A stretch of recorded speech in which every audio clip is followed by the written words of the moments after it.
Pozdrav svima i dobrodošli u prvu epizodu podcasta U zoru revolucije.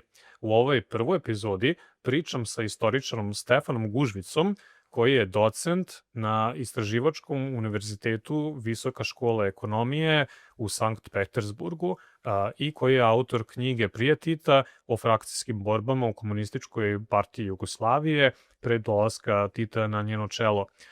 Gužvica je istoričar koji se bavi početcima 20. veka na Balkanu i koji je u suštini pokrio i jedan rani i zanimljiv period razvoja Kraljevine Jugoslavije u smislu njenih političkih borbi. Sa Gužvicom sam napravio uvod u temu obrazovanja za revoluciju upravo na ovom ranom periodu Kraljevine i upravo na primjeru Komunističke partije Jugoslavije.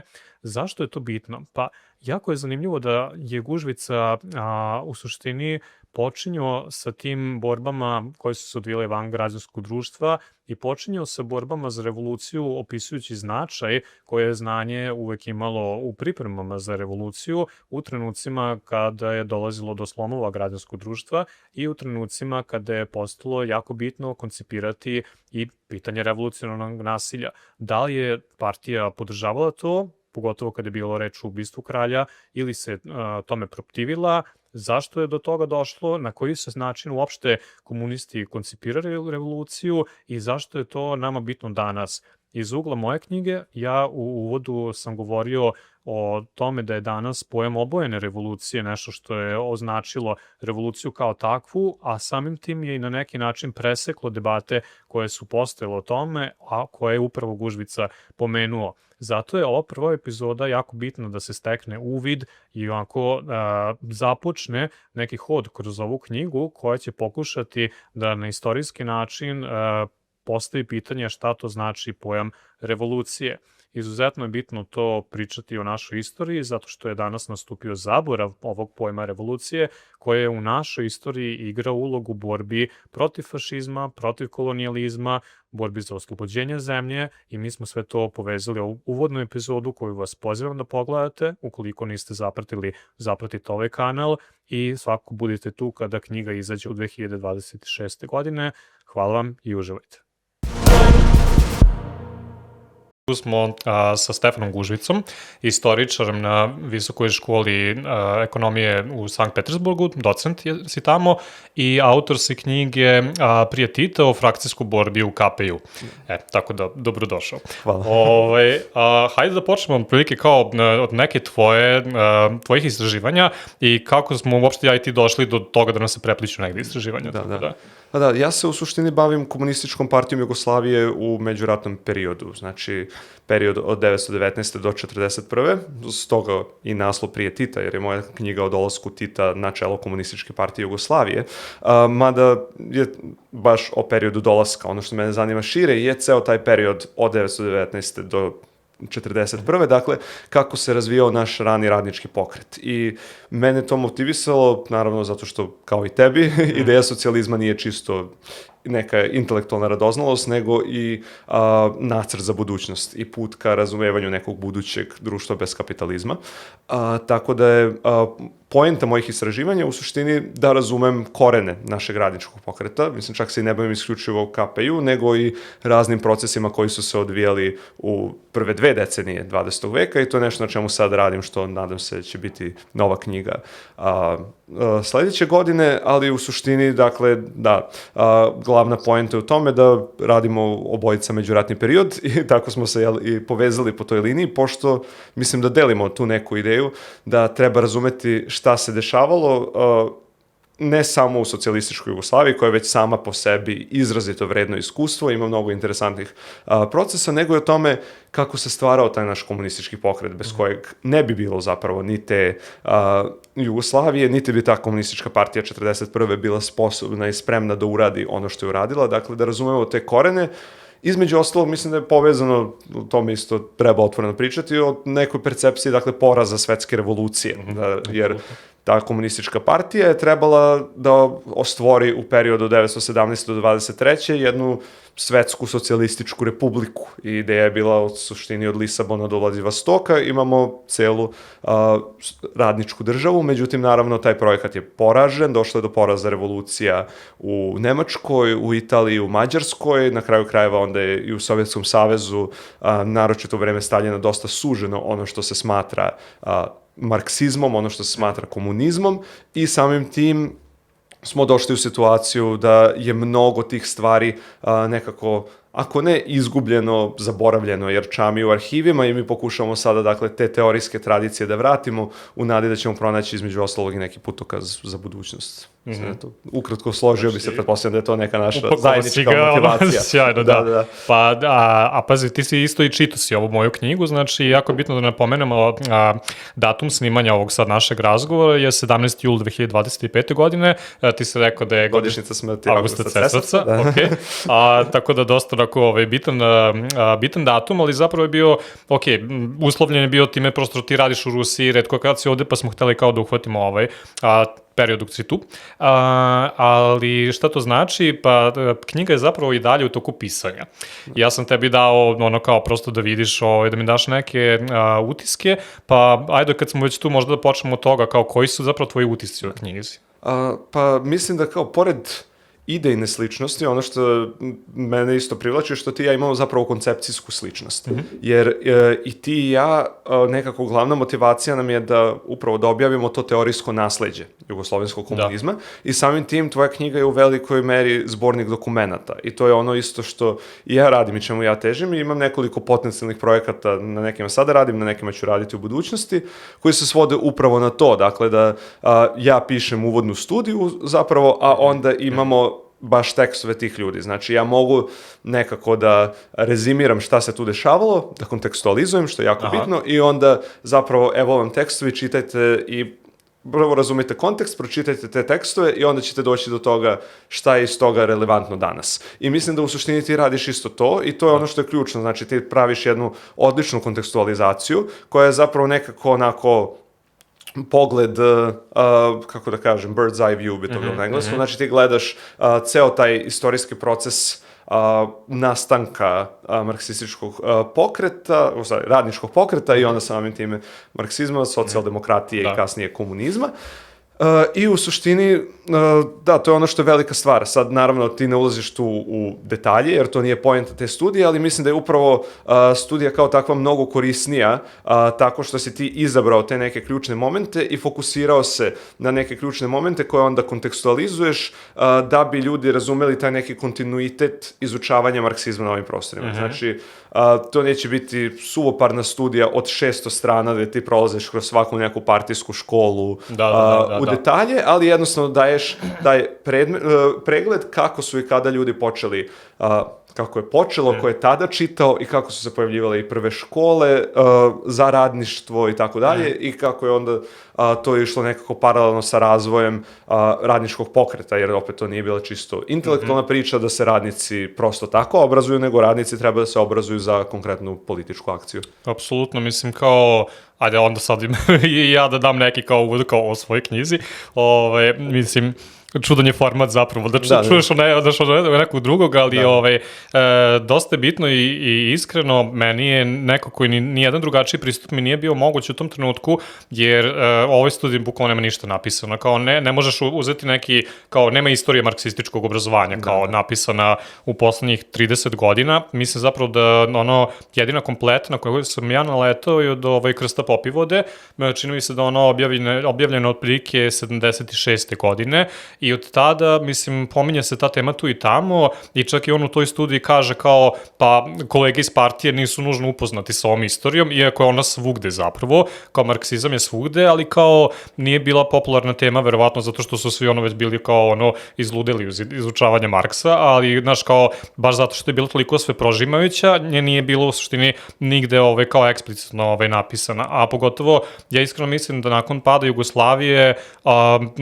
taj talas antikomunizma koji je došao kod nas je podrazumevao kao bilo kakvo naš nasleđe da je bilo moralo da se ili ne pominje i ja sam inače na ovu temu by the way kao slučajno sam naleteo naš drugar Nebojša Milikić me zamolio da napišem istoriju Muzeja savremene umetnosti. Ja kad sam otišao tamo vidio sam biblioteku od 8.000 knjiga iz marksizma koje su pripadale nekom marksističkom centru i kao sad šta je marksistički centar, uglavnom i tu sam krenuo to proučavanje te teme, ali ono što je recimo meni jako bilo zanimljivo zato što, kao što je ova tema bitna, pa zato što današnje političke partije nemaju te škole, mi svi kao ludimo od ponašanja tih elitnih partija, elitnih u smislu kao da je kao da ih vode elite neke, obično bogati ljudi, mislim u principu ja sad kao da ne odlazim previše u politiku, ali vrlo često je to slučaj sa novim partijama i negde čini mi se da je urušavanje radničkog obrazovanja i političkog obrazovanja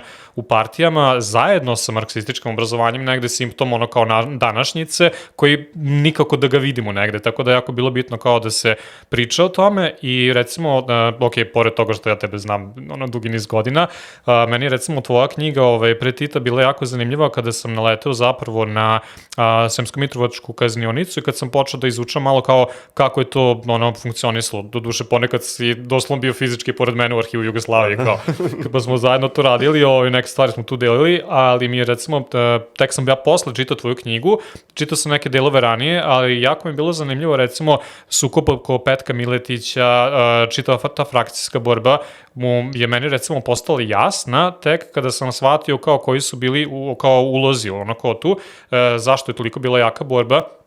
Pa te škole su bukvalno bili na neki način škola antifašizma. U smislu, tamo se kao prelamalo kao narodni front, kao da li ćemo ga graditi ili ćemo se boriti protiv socijaldemokrata i kao Petko Miletić koji je u tom trenutku jedan od komunista koji su u Sremsko-Mitrovačkoj kaznionici, koja treba pomenuti ipak da je bila najveća partijska ćelija. Mislim da ti negde pomeneš brojku od 150 ljudi u jednom trenutku. Ja sam čak u nekim godinama našao da je bilo 300 ljudi, pošto je variralo, ali u svog slučaju bila kao najveća i u zemlji i nije svejedno koje kadrove ona izbacuje. Jesu to kadrovi koji žele da se bore protiv fašizma ili su to kadrovi koji će u fazonu možda su nam ipak veći neprijatelji socijaldemokrati. Možda bi me jako zanimalo da popričamo o toj frakcijskoj borbi iz tog ugla, recimo, pošto je to tema tvoje knjige. Ako mogu samo pre toga kratko da kažem ovo što se spominja za Popivodu, čisto da, mislim da ima taj isto moment, upravo to, znaš, za njih je nekako partijsko obrazovanje bilo deo normalnog procesa postajanja komunistom i onda oni nisu toliko razmišljali o tim nekim stvarima koje možda deluju na prvu ruku dosadnije nego one stvari o kojima je pisano u Jugoslaviji. Robija, kako su tukli komuniste, pa kako su oni bežali od policije i to je bilo svakakvih, znaš, jako žestokih scenarija i ti ljudi su bili žestoki ljudi koji su izdržavali svakakve torture u Kraljevini Jugoslaviji. I onda nekako su se svi fokusirali na to. A zapravo, mislim, ti pokazuješ već u ovoj uvodnoj studiji da je, ja bih rekao, čak interesantnije to kako su se oni školovali u zatvoru, nego to, znaš, sada, ako neko ima, znaš, ako neko voli da čita te mučeničke priče, kako su ih tukli vamo tamo, njegova stvar, ja tu nemam ništa protiv, ali zapravo meni je najzanimljivije to da su oni u toj situaciji, mi smo sad politički zarobljenici, zbog onoga u što verujemo, ajde da napravimo nešto najbolje što možemo od te situacije. Ali taj deo je ostao da nekako zanemaren. Mogu samo da se nadovežem na kratko, kao tu kad si rekao dosta je bitna poenta, zato što meni je bio jako problem da napišem istoriju tih programa, teško je ponekad uhvatiti kao gde se koji program završava, gde koji počinje, koje dokumente, jako je raspačano i malo je to simptom ovoga što si pričao, zato što su oni jako volili anegdote. I kao ko je šta kome rekao, ko je kako se držao pre policije, malo to ima kao ko je bio frajer na robiji. Otprilike ima tih momenta i zbog toga negde te istorije su često anegdotske. I to dosta otežava kao ulaženje, kao u građu, u strukturu tih programa, tako da uglavnom, hvala što spomenuo. Tako ima i to i činjenica da su, mislim, ti znaš, to su papirići, pa mali font, mislim, malo koji od istraživačica hteo da se hvata u koštac sa tim materijalima, jer ih je samo teško čitati, ne računajući ta potonje prepričavanja. Ali što se tiče frakcija, pošto si to izvorno pitao, sad se vraćam, možda je prvo korisno reći slušateljima šta je zapravo znači frakcija, pošto to nije neka reč koja se često sluša danas u politici, ali dakle, frakcije su jednostavno smatrane za grupe istomišljenika, užih istomišljenika unutar jedne političke organizacije okupljene oko određenog programa. Dakle, frakcije su možda grupe koje imaju neka manja neslaganja. pitanja i siguran sam da i danas političke organizacije imaju svoje frakcije, znači grupe koje se po nekim pitanjima ne slažu sa drugim delom frakcije. Možda se to tako formalno i ne zove, ali se to tako istorijski zvalo, naročito u radničkom pokretu. I naravno, nekako postaje normalan deo funkcionisanja, jer mislim svaka organizacija mora da ima među sobom neslaganja. To je jednostavno normalno i prirodno. I sama Boljševička partija je nastala 1903. godine iz frakcijskog sukoba. Dakle, to su bili Boljševici i Menševici unutar iste partije, da bi to postale dve različite partije i Boljševici će onda postati komunistička partija. Tako da počinje tako. Na kraju krajeva i 1917. 18. 19. tu počinju neki širom radničkog pokreta zapravo frakcijski sukobi koji rezultiraju cepanjem partija. Dakle, cepanjem partija u suštini na one koje su za revoluciju, za komunizam, obično su to ljudi koji su bili protiv svetskog rata 1914. i onih koji su u suštini reformisti koji su u velikom broju slučajeva podržavali svetski rat i onda su ostali na nekim reformističkim pozicijama, nekad čak i nacionalističkim. To je onako vrlo gruba podela, naravno onda postoje podele unutar tih partija, grubo govoreći u Komunističkoj partiji Jugoslavije, postoji podela na levu i desnu frakciju, one se formiraju 1921. godine i početno pitanje je zapravo odnos prema obznani. Da li smo se mi borili protiv obznane kako treba ili ne? Gde desna frakcija kaže u suštini uradili smo sve što smo mogli i trebali bismo u budućnosti da se borimo između ostalog za dalju legalizaciju partije, dok leva frakcija kaže pa ne, mi smo se samo borili kroz parlament, umesto da kažemo hej, pa stavili ste nas van zakona, zašto bismo mi taj zakon poštovali i mi ćemo se boriti isto ilegalnim metodama i počeli da stvaraju revolucionarnu situaciju. To je prva opšta podela, kasnije se stvara gomila podela, do te mere da kasnije kada već pričamo o situaciji u Sremskoj Mitrovici 35. 6. 7. godine zapravo su podele s jedne strane po pitanju odnosa prema vlastima u zatvoru, dakle kako se odnosimo prema ljudima koji su nas tu zatvorili, konkretno da li ćemo da se sukobljavamo s njima, uključujući i fizički, da idemo na štrajkove glađu i tako to, ili ćemo sedimo da ćutimo, da im ne pravimo probleme, ali time i ne pravimo sebi probleme, nego se fokusiramo na obrazovanje koje će nam biti korisno po izlasku iz zatvora. Druga priča oko koje će se voditi frakcijska borba konkretno u zatvoru je upravo to što si rekao, dakle primjena politike Narodnog fronta.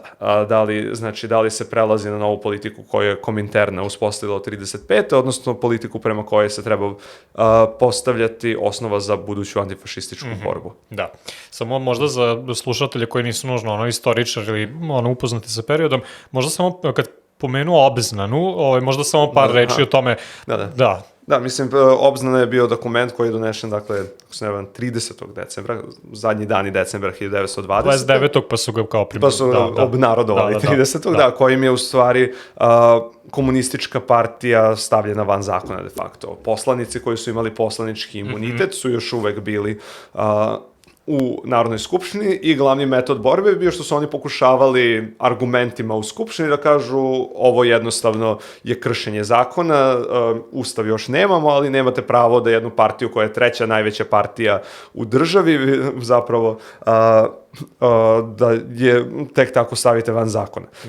I naravno obznanu je kasnije pratio i zakon o zaštiti države, s tim što je tu priča već malo složenija, jer frustrirani nedelovanjem parlamentarne sekcije, grupa u suštini najviše mladih komunista, neki su čak i veterani Oktobarske revolucije, neki su pod uticajem ideja anarhizma, oni se u proleće leto 21. odlučuju za individualni teror, pokušavaju da ubiju kralja Aleksandra i onda ubiju ministra policije Milorada Draškovića, koji je bio autor obznane. Dakle, sam vrh partije je to osuđivao, jer je gledište komunističke partije uvek bilo da problem nije u pojedincima, nego u društvenim strukturama i da se oni ne bore protiv pojedinaca, nego protiv strukture, ali ti mladi pod uticajem anarhizma i drugih krajnje levih ideja unutar radničkog pokreta su izvršili taj jedan neuspeli, jedan uspeli atentat koji su onda zapravo služili kao odličan povod za još žešću represiju od strane države i donošenje tog zakona.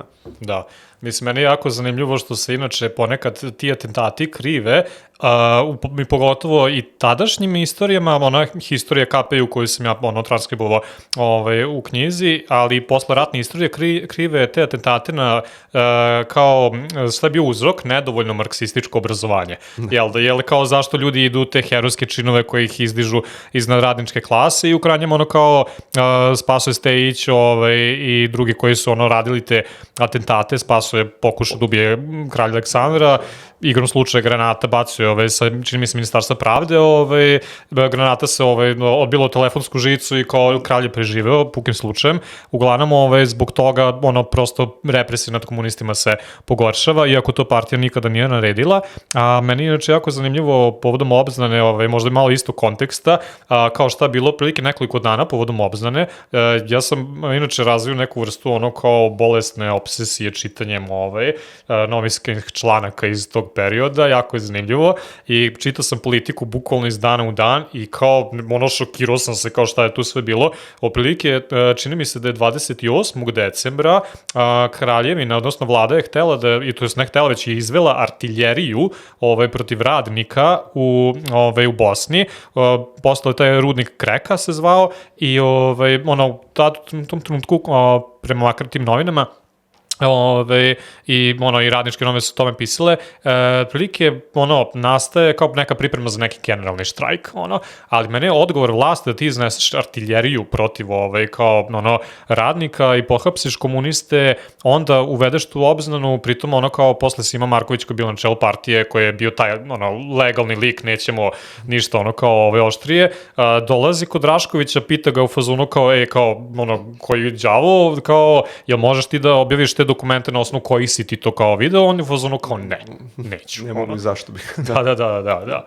Ali mislim, to je jako bitan moment, ne samo za razumijevanje opšteg konteksta represije od strane tada novoformirane kraljevine SHS, koja je već postala poprilično žestoka, nego i za generalni problem revolucionarnog nasilja. Mislim, ono što ćemo čuti kao glavno osuđivanje komunističkog pokreta, i to se naravno sad provlači konstantno i kroz javnu sferu i kroz revizionizam u historiografiji, da je to pokret koji je nasilan.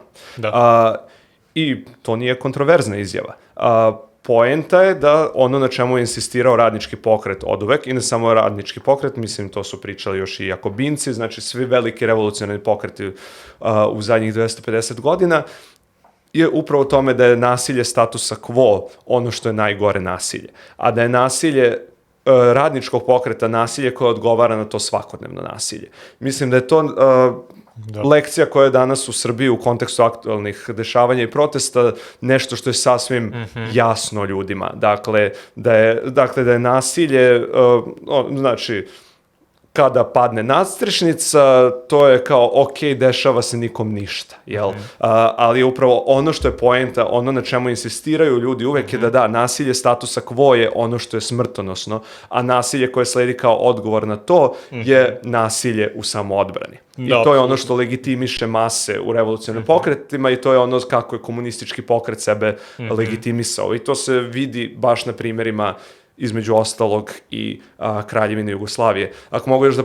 Apsolutno. To je tada SHS. Ali ako mogu da pomenem još jedan fenomenalan moment, sad parafrazirat ću, ali Trocki tada piše knjigu Komunizam i terorizam i tu ima jedan citat Trockog koji se vrlo često uzima kao namerno izvađen iz konteksta, kao primer kako su zli ti komunisti, gde Trocki kaže nešto otprilike kao mi nemamo interesovanje za tu vegetarijansko-kvekersku ideju o svetosti ljudskog života.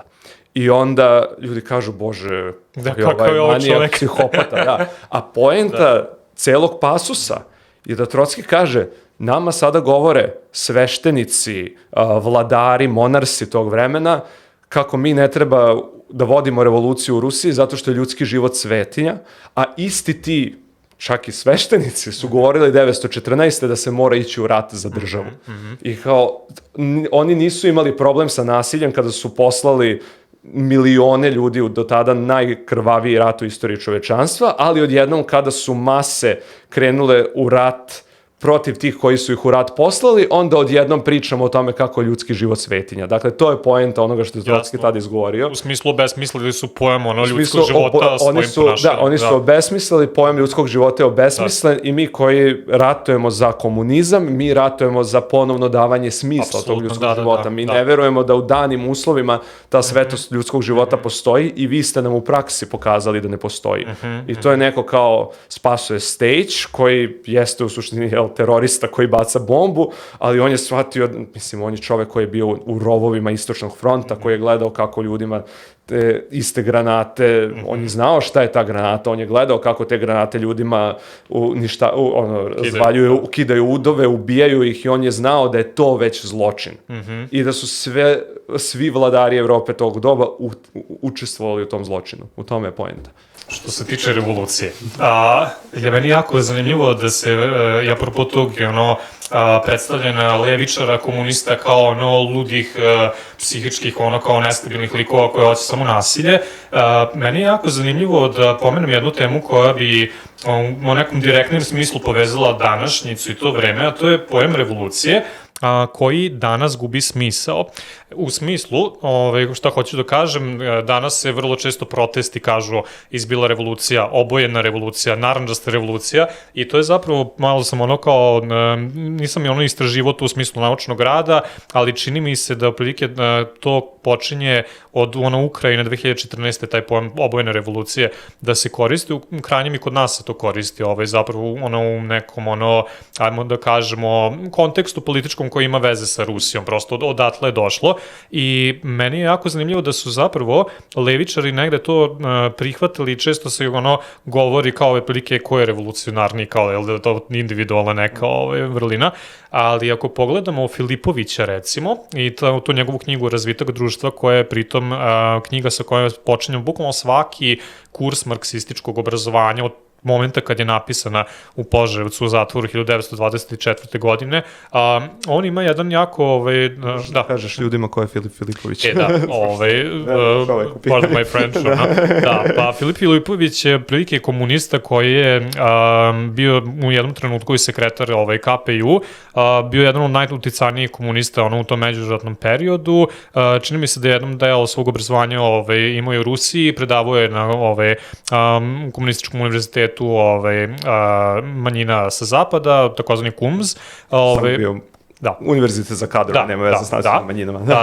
Mislim, u Moskvi i uglavnom kad je bio zatvoren nakon 1920. godine, nakon donošenja obznane, ja mislim da on bio jedan od, to nije da mislim već kao jeste, bio jedan od optuženih za pokušaj ubistvo kralja, pored Spasove Stejića, Lajoša Čakije i tako dalje. I u principu on je bio zatvoren i izlazi te 1924. godine, šta radi u zatvoru, piše tu knjigu Razvitak društva koja je u principu pokušaj da se iz mog ugla negde možda malo apstraktno, ali opet za to vreme bitno, govori o razvoju ljudskog društva i u suštini to je prva knjiga iz istorijskog materijalizma u Kraljevini. Posle su naravno druge posle, ali to je ona prva i on već kada izlazi, u principu, vidio sam te prve časopise borbe, dakle, u tom trenutku njega već i u tom časopisima preporučuje za marksističko obrazovanje u fazonu kao ova knjiga nam treba. Zašto? Pa zato što govori o ekonomskoj istoriji. Recimo, ekonomska istorija danas u Srbiji možda manje, ona se pominje kao istorijska grana nauka, ali mislim, ja radim na departmanu za ekonomsku istoriju, pa imam taj možda malo, da tako kažemo, pristrasan sam, nisam nepristrasan, ali to je recimo ekonomska istorija kao pa koju je uveo u našu neku istoriju nauke, pa komunisti. Mislim, komunisti i konkretno Filip Filipović.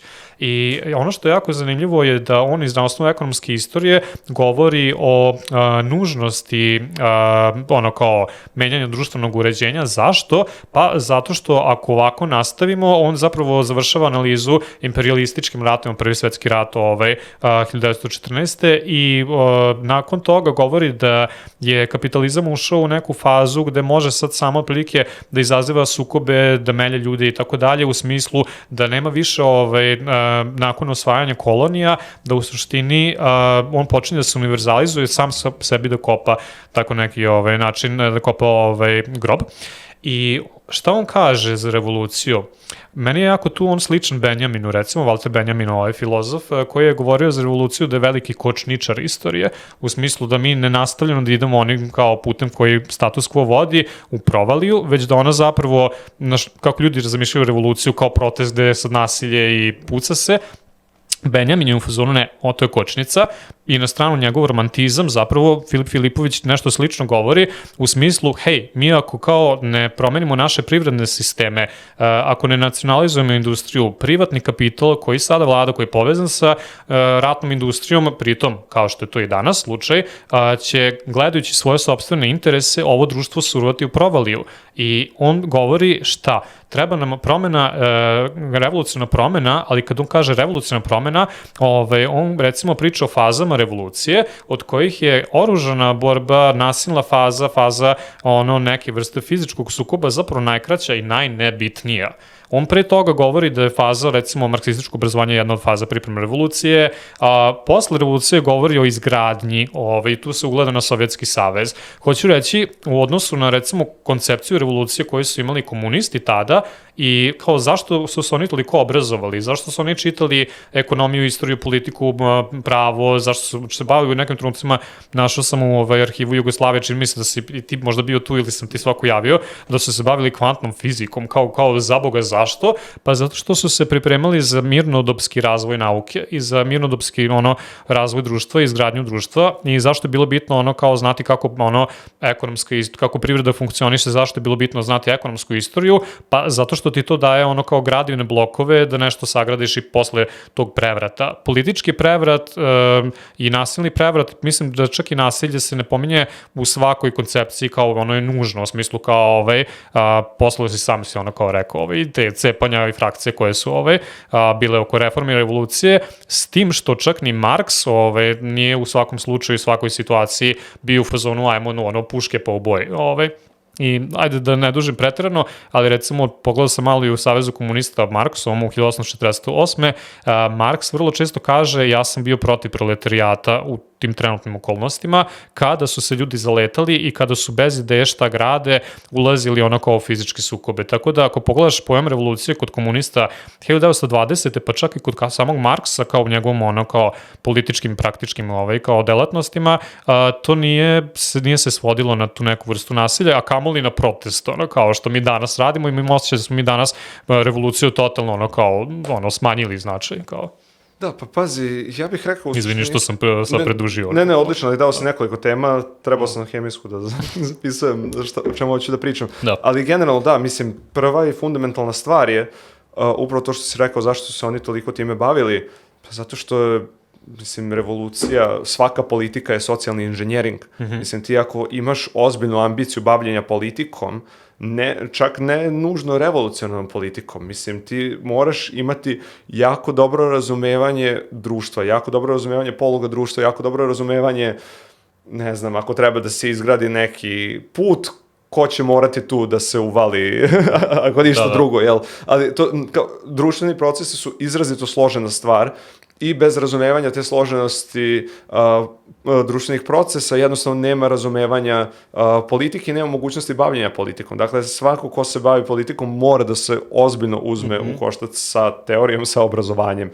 Sad dalje je pitanje šta mi od toga želimo. Dakle, u suštini ono zašto je prvo, istorija je, mislim, bitan deo toga. Možda sam pristrasan zato što sam i sam istoričar, ali u suštini istorija nam objašnjava kako smo došli tu gde jesmo u te društvene uslove o kojima pričamo. To je izrazito bitno.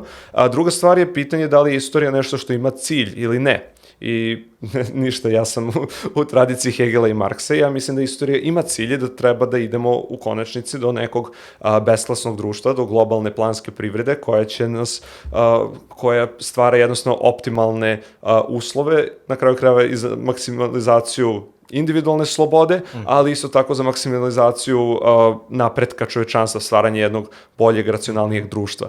I jednostavno, dakle, to je već fundamentalno političko pitanje. Dakle, koji je cilj istorije? Ima li istorija cilj? Neki bi naravno rekli da nema, ali u suštini poenta za komuniste je bilo da ona ima cilj, da je taj cilj komunizam kao besklasno društvo, i da jednostavno oni su radili ka tom cilju.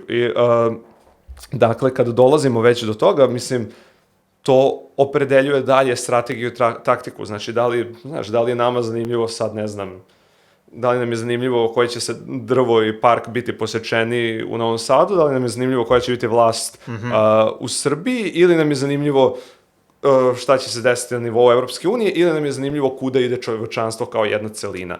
I mislim, to je ono što je meni najfenomenalnije u vezi komunističkog pokreta, što posmatra stvari u toj globalnoj perspektivi i geografski i istorijski, dakle da se ide ka nečemu. I revolucije su tu, naravno, Benjamin je kontrateža i Lenjinu, koji kaže da su revolucije lokomotive istorije, jer oni guraju i oba izjave u svom kontekstu imaju smisla. Dakle, Benjamin priča u smislu da je radnički pokret trebao da zaustavi taj rad 1914. da je sve već otišlo u toliki užas. Lenjin optimističnije kaže ne,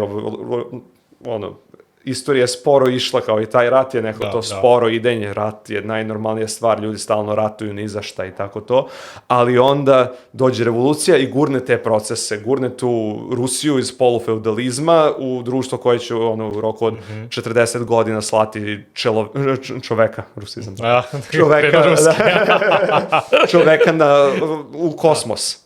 Tako da to je jako velika stvar i mislim da je prvo jako je bitno imati istorijsku perspektivu za bavljenje politikom. Mislim da je to nešto bez čega ne ide.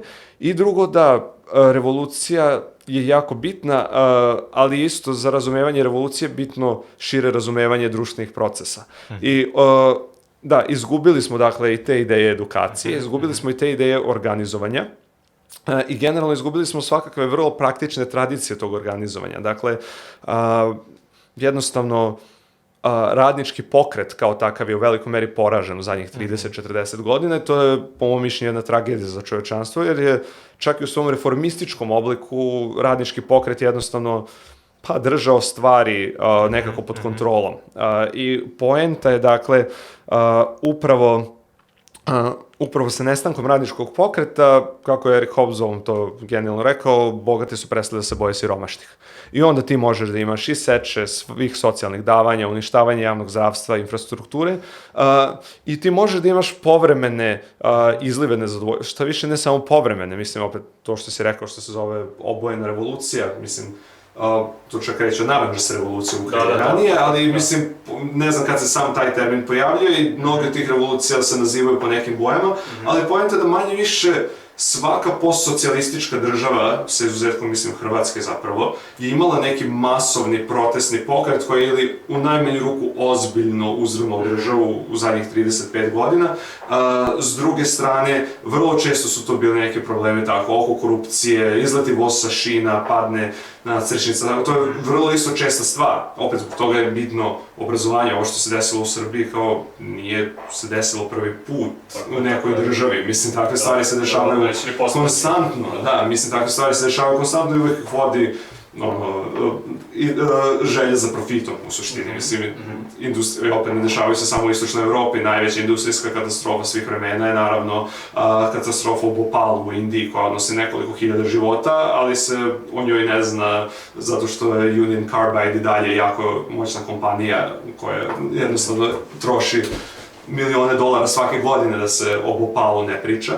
Ali poenta na koju hoću da se vratim je da, znači, istorijski došlo je do veoma značajne i kvantitativne i kvalitativne promene političkog organizovanja, naročito u zadnjih 30-40 godina sa tom promenom na tržišnu reorijentaciju, eksplicitnije tržišnu reorijentaciju kapitalizma, koja se nekad naziva i neoliberalizmom. Dakle, na početku 20. veka, ako si ti član Socijaldemokratske partije Nemačke, ti si u tome od kolevke pa do groba. Bukvalno, zato što državni vrtići ne postoje, pogrebna preduzeća ne postoje, tebe podižu žene koje su članice partije u jaslicama koje su partijske. Ti kada umreš, pogrebno društvo radnika tebe sahranjuje. penzije su tek uvedene i to ne svugde, neke države nemaju, nego to kad prestaneš da radiš, nadaš se da imaš decu, inače ćeš da crkneš od gladi. Ali taj pokret je jako materijalno vezivao ljude i njihovu egzistenciju za sebe. I čak i u državama koje su bile manje razvijene, čak i u državama kao što je bila Kraljevina Srbija do 1914. gde većina radničkog pokreta su zapravo bile zanatlije, a ne industrijski radnici, kojih isto bilo malo, postojao čitav vid institucija, postojećih organizacija koje su bile zapravo deo onoga što bi se možda u liberalnom smislu zvalo civilno društvo. Dakle, to su organizacije koje su nezavisne od države i nezavisne su u suštini od kapitala zato što se finansiraju od ozdo, finansiraju se članarinama, finansiraju se direktnim učešćem tih ljudi. I čak meni je od reči protest mnogo lepša reč demonstracija. Jer je to demonstracija fizičke sile. Znači, ti nisi napisao na Instagramu, ajde mi svi koji ovo vidimo, sad kad sam ja izbacio etar, se pojavimo sutra na trgu. Ne, postoji organizacija, postoji spisak članova, postoje ljudi koji su uključeni u to i ti ljudi ciljano izlaze da demonstriraju snagu svoje političke opcije. Znači, to je sasvim drugačija koncepcija politike od onoga što mi imamo danas. I to se kroz 20. vek gubi, naročito 70. i 80. Naravno i takozvani real-socijalistički režimi mnogo dobro doprinose tome, ali se to dešava i s jedne strane, dakle, kroz pritiske. U Sovjetskom savezu sindikati postaju to što preko njih dobiješ polutku i tako, to je isto što se smatra i kod nas neke kliše, ali isto tako na zapadu ih jednostavno uništavaju tržišnim reformama, atomizacijom i u suštini prenošenjem industrije iz tih zemalja gde su bili već ceo vek gde su bile ceo vek ta utvrđenja radničke militantnosti i jednostavno ih prebacuju na daleki istok, jugoistočnu Aziju i tako dalje. I onda ono što se desi, ja mislim da kao ljudi imaju razlog da budu nepoverljivi prema tome što se naziva obojena revolucija, sad možemo o tome koliko je to namjerno isto stvoren politički, ideološki zapravo pojam, ali je činjenica da onda ono što se naziva revolucijom se jako menja u zadnjih 30-35 godina, čisto zbog odsustva te masovne politike. I ti možeš imati masovnost u brojevima, ali masovnost u brojevima i organizacija koja to prati su dve različite stvari. Nema boljeg primjera toga od činjenice da se evo sad u Srbiji skuplja više ljudi nego 5. oktobra, ali vlast ne pada, znači nemaš organizaciju, nemaš ništa. I dakle, to je nešto da sad neću još previše dužiti, ali znači sve se svodi na to da sad imamo u suštini politiku koja je potpuno oslobođena masovnog upliva. Dakle, društvene mreže gde svako može da iskaže svoje mišljenje, ali to ne dolazi do nekog, osim uže kruga prijatelja, to nije masovni upliv u politiku. Masovni upliv je kada su ljudi materijalno upućeni jedni na druge kroz razne mreže solidarnosti. I glavno pitanje je kako ponovo stvoriti te mreže nakon istorijskog poraza radničkog pokreta. Zato što samo kao ta materijalna sila, ta materijalna organizacija, bilo koji pokret može imati šanse za uspeh. A onda ovo što se naziva obojena revolucija, to je ono kao, pa imaš ko se danas bavi politikom, znači ljudi koji imaju pare, oružje i eventualno NGO-vi koje finansiraju oni koji imaju pare i oružje. I onda kao normalno da ne može Vučić da padne kada ne postoji masovna organizacija. Hoće da ga zameni. A menjaju samo, mislim, menjaju kad ti iskešira CIA. Mislim, kao što je bilo 2000 u Srbiji, sad, bez založenja, je li to dobro ili loše, ali kao poenta je, dakle, nemaš masovnu organizaciju, znači možeš samo da se osloniš na jednu od postojećih država da ti promeni vlast. Pa to mi se jako svidilo to što ste rekao, znači da nema znaka jednakosti, znači između masovnosti kod ljudi i sa druge strane masovne politike i da kao mi danas nemamo masovnu politiku, pa zbog toga možemo i reći da nemamo ni neka radnička pitanja koje se postavljaju u javnosti i onda kao Vučiću prepuštamo JKP-ove i mislim da on drži to i onda se žalimo što je Vučić na vlasti, što je kao jako bitan, pa zato što drži radništvo, mislim. I zašto je zapravo radništvo bitno? To mislim da levica često govori o radnicima, ali mislim da ni sama levica često nije svesna zašto govori o radnicima, u smislu, recimo, kada ti imaš onu vrstu radničke klase koju jesi ima u 19. veku i početkom 20. veka, koja ima institucije za samopomoć, onda ti možeš da gradiš društvo kako hoćeš, bukvalno, kao, jel ti trebaju ti vrtići, okej, evo, izvadit ćemo ono kao iz zajedničkog fonda, u jugoslovenskim fabrikama, kao zašto uopšte, otkud ideja, ono kao samoupravljanje, zašto ideja da fabrika treba da ima ono kao da bude pod radnicima, pa zato što od tog viška koje bi inače išao Elon Musku, ne znam, ono kao Palmi ili kome god, ono, znači na istom su tu nivou, prosto ti taj višak možeš da izgradiš ono kao da iskoristiš za bolnice, odmarališta, znači u tom trenutku ti produžavaš životni vek radničkoj klasi, ti produžavaš bukvalno kao ljudi duže žive, ono kao ne znam, bolje se hrani, imaju centralno grejanje, te sve stvari su došle iz radničke klase. I zato je bitno, zato što kao većina stanovništva zaista radi, ne uživa, nisu rentijeri, većina stanovništva niti će ikada biti.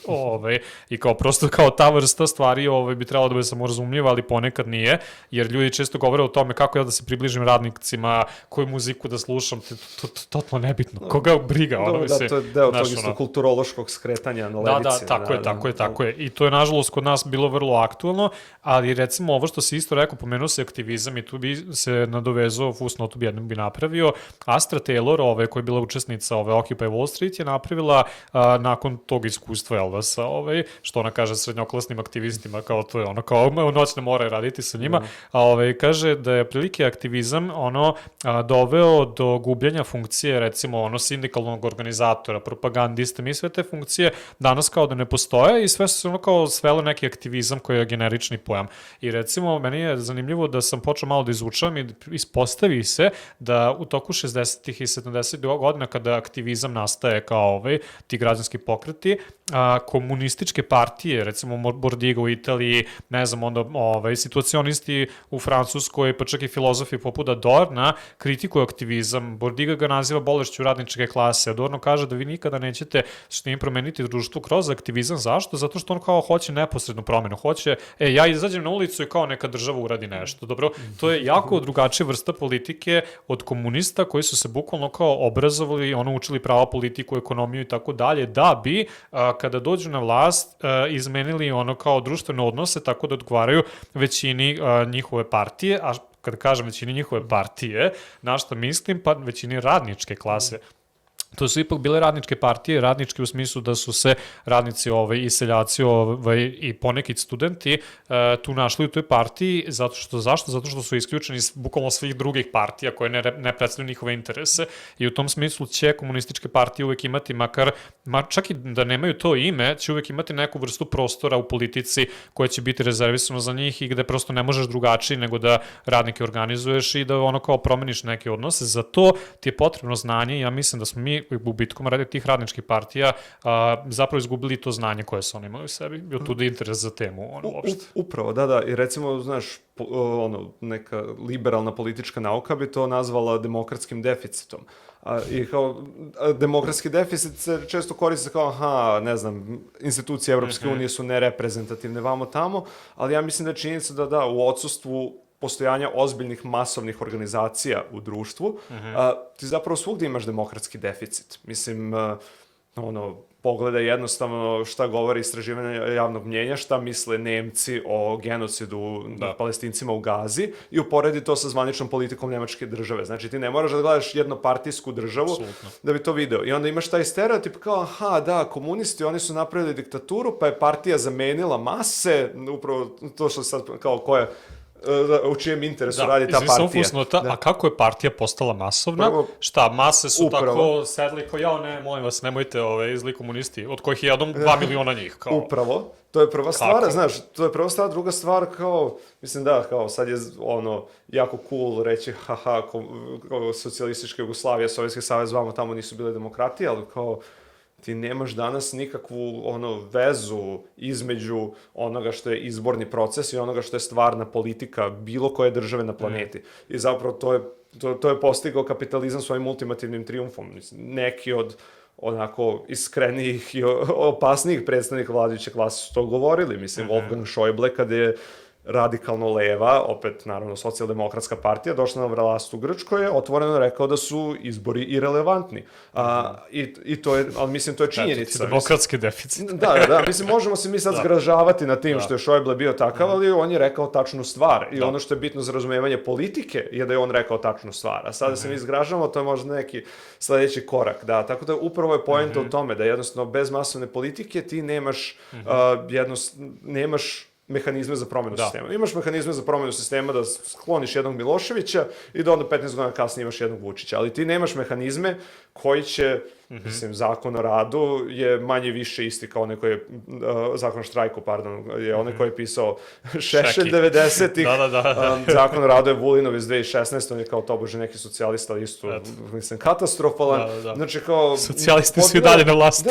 Mislim da, socijalisti su pod navodnicima i dalje na vlasti, mislim, ali kao ono što je jedina konstanta je da se društvo orijentiše sve više i više kao logice tržišta i da ne postoji ni jedna politička sila koja može to da okrene. Ta sila može čak da bude dovoljno jaka da zbaci jednog Miloševića i Vučića, ali ta sila ne može da bude dovoljno jaka da ti dobiješ besplatno visoko kvalitetno zdravstvo.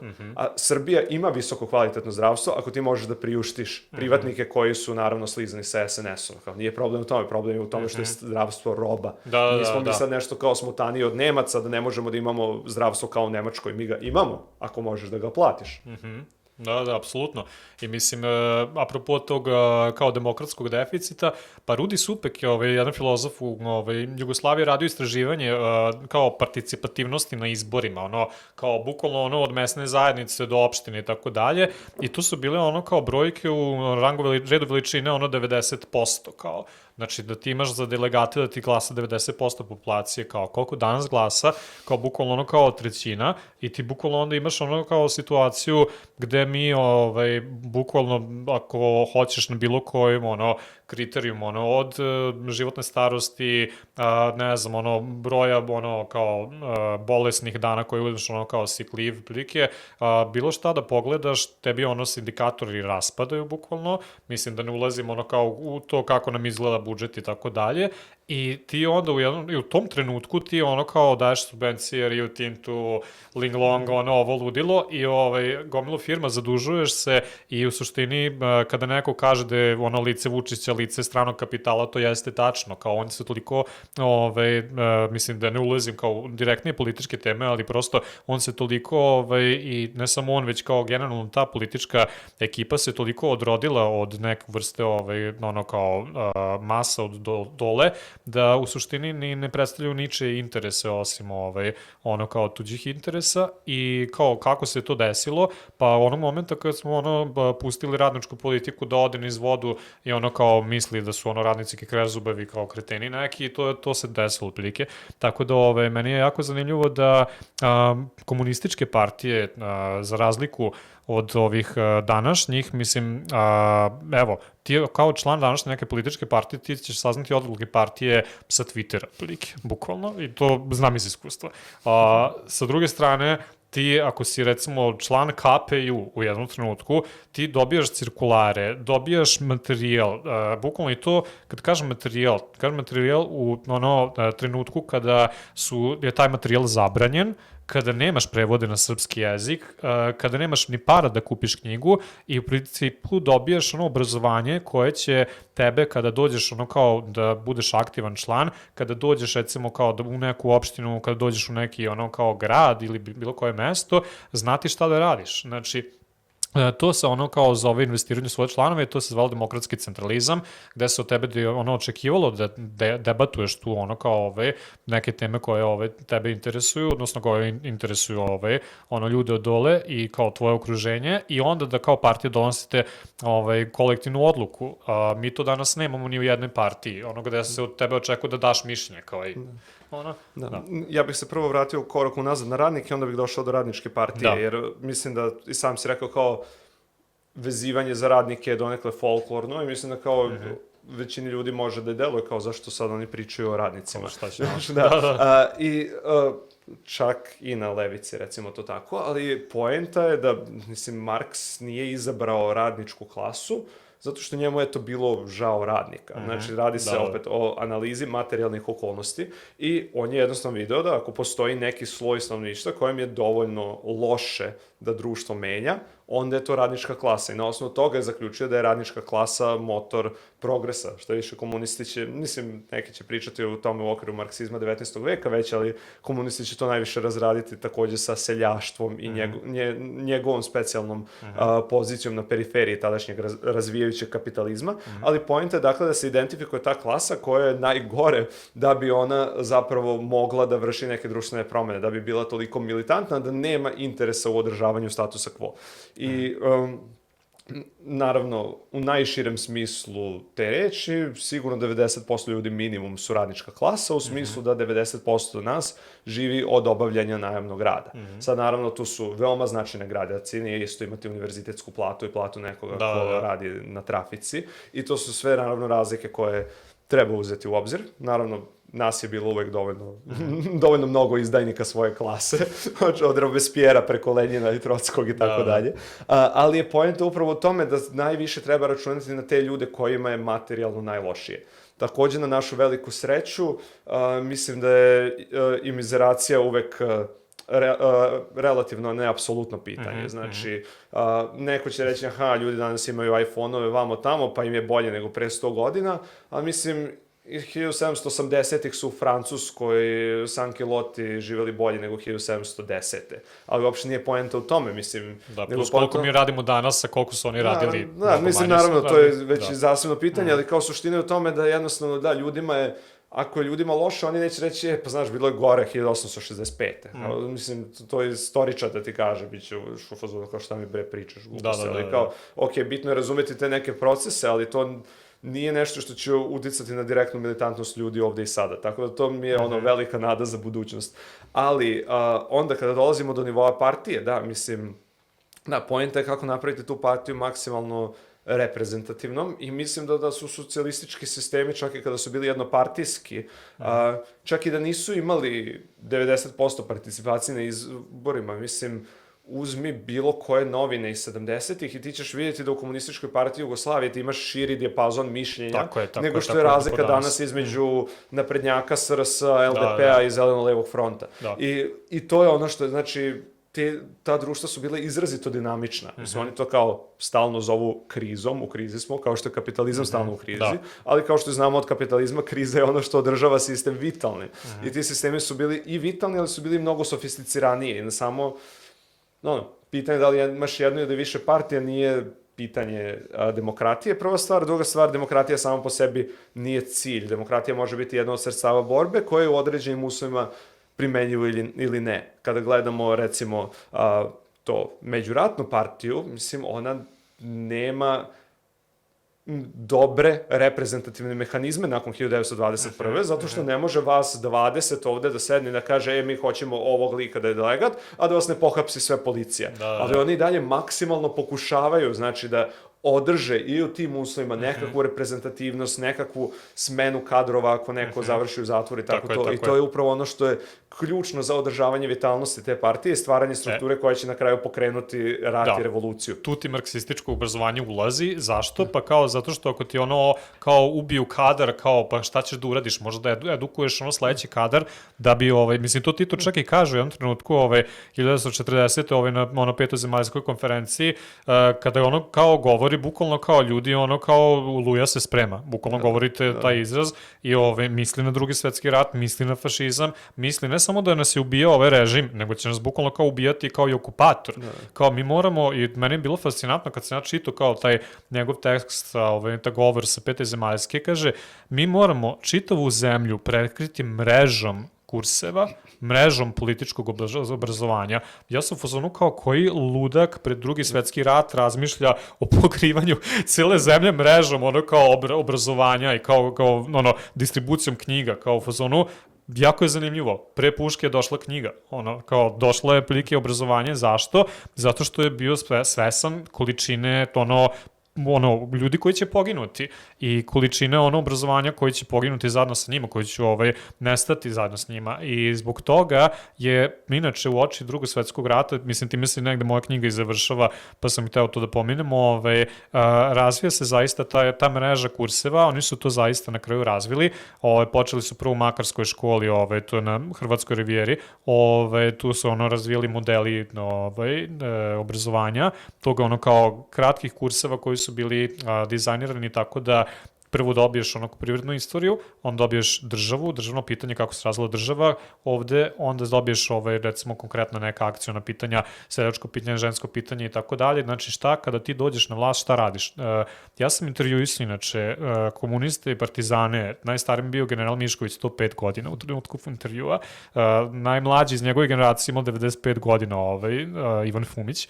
I obojica su mi rekli zanimljivo da su se oni, jedan radio kao kurir, drugi bio komesar i kaže, mi kada dođemo u jedinicu, kao nas pitaju u fazonu kao ljudi, ok, ali kao kako se vi razlikujete od četnika, za šta se vi borite? I onda u fazonu pa kao slušaj, ukinut ćemo ovaj porez, ukinut ćemo plaćanje ovolike rente, restrukturirat ćemo ekonomiju tako što ćeš ti moći da dobiješ toliko i toliko, nećeš moći ovo onda da platiš. Mogu samo ukratko da se ubacim, znaš, kao u atmosferi gde svi vole da pričaju, jao, komunisti streljali 50 ljudi u Užičkoj republici, lupam sad broj, znaš, ali kao, Užička republika je ukinula plaćanje stanarina. Upravo to. Zamisli reći to danas kada ljudi troše po 500 evra za Žarkovo. Otpisala je i dugove, ukinula stanarine i ono kao bezbedila je hranu ljudima kao čoveče, ono u ratu, kao to je nemoguće sa višim klasama. Da, i naravno da postoji ideološki moment zašto će da se namerno fokusira na nasilje, a ne na to da kao komunizam znači da ne moraš da plaćaš stanarinu kad ti neko, zato što su došli Rusi, IT-evci diže stanarinu na 800 evra mesečno.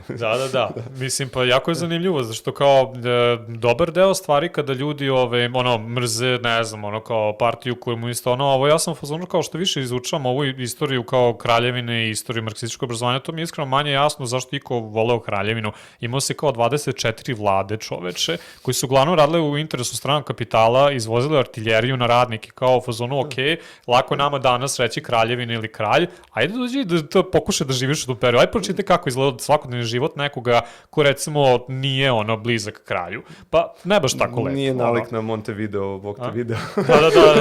Da. Pa mislim, znaš, mislim, kažem, kao u toku rata, misli kao čoveč, prva, ko beži prvo, pa vlada je pobegla prvo, mislim, koga interesuje da će neki seljak jesti, pa kao koga drugo osi komunista, mislim.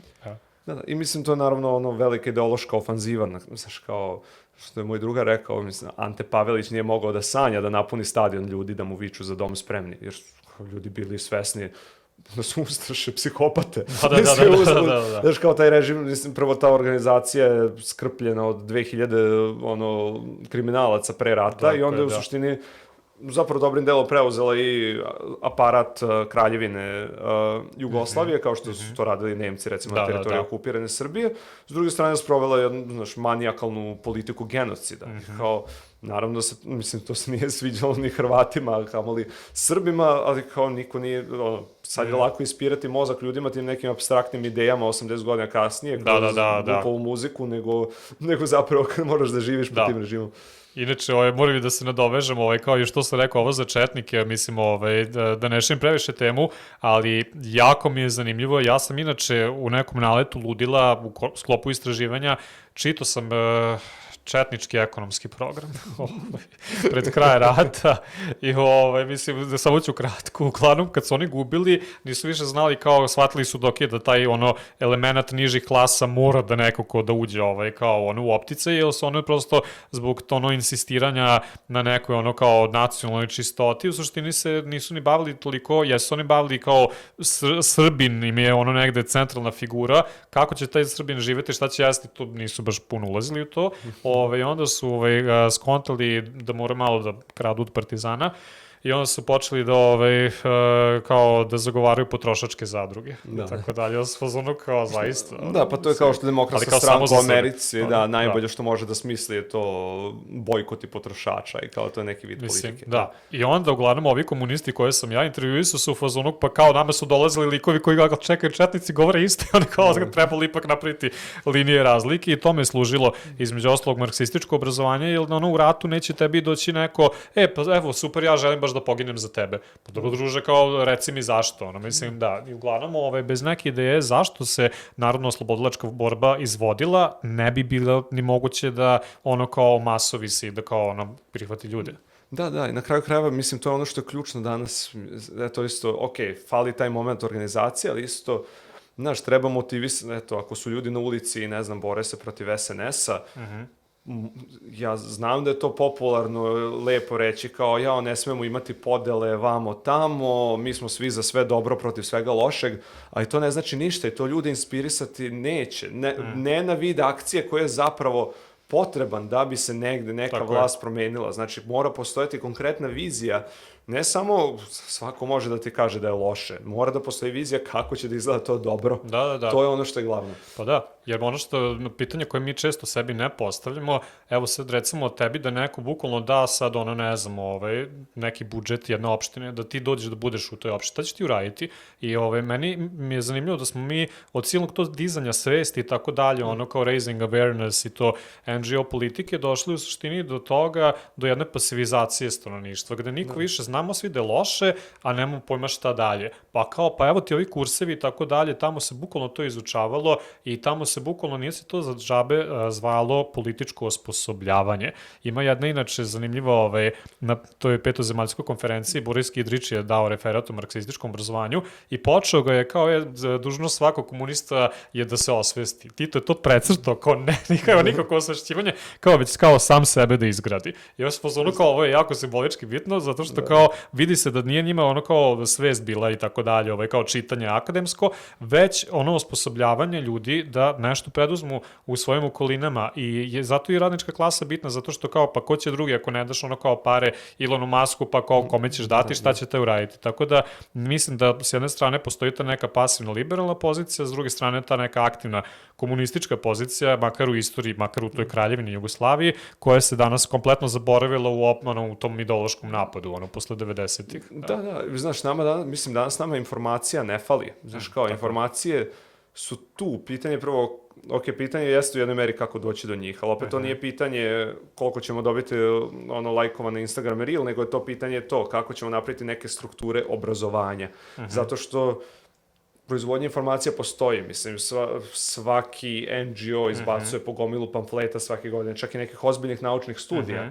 Ono što je zanimljivo da je to uvek naravno dvojezično na engleskom imaš, zato što to treba da pročitaju finansijeri. Da. I ti uvek imaš kao kako će to doći do šire javnosti, bla, bla, bla. To nikad ne dođe do šire javnosti. Nije poenta u tome da dođe do šire javnosti, poenta je da se u tim zatvorenim krugovima jednostavno obrće lova. Poenta je, na kraju, mislim, većina tih ljudi samo treba da zaradi za svoj hlebac i to je okej. Znaš, ne osuđujem, ali kao to nije metod društvene promene, samo nešto što se lažno predstavlja kao takvo. Da. Mislim, ja bih ostavio ovu neku temu, nisam koju bih ću sad najaviti, za neki drugi deo ovog podcasta, ali recimo kao da ti svi pojmovi, recimo odumiranje države, oni su radili kursevi za odumiranje države, kao šta je odumiranje države, koje funkcije? Država je evolucija, igram slučaja. Između ostalog, zato smo stavili to ovo. Recimo odumiranje države ili ne znam, socijalizacija proizvodnje, šta znači kao ti svi pojmovi i ono što meni je zanimljivo je da vrlo često marksistički pojmovi podrazumevaju nešto što je inače izvorno marksistički pojam, tranzicija, pod neki proces, kao od postojećeg stanja ka nečemu drugom, što prosto ti ne nalaziš ni u jednoj drugoj ekonomskoj doktrini nigde.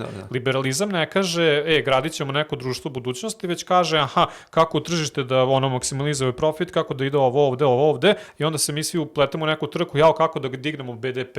A BDP je kao fazonu, pola Ukrajine umrlo, došle američke pale, BDP eksplodirao, ide super otprilike. Mislim, to je BDP.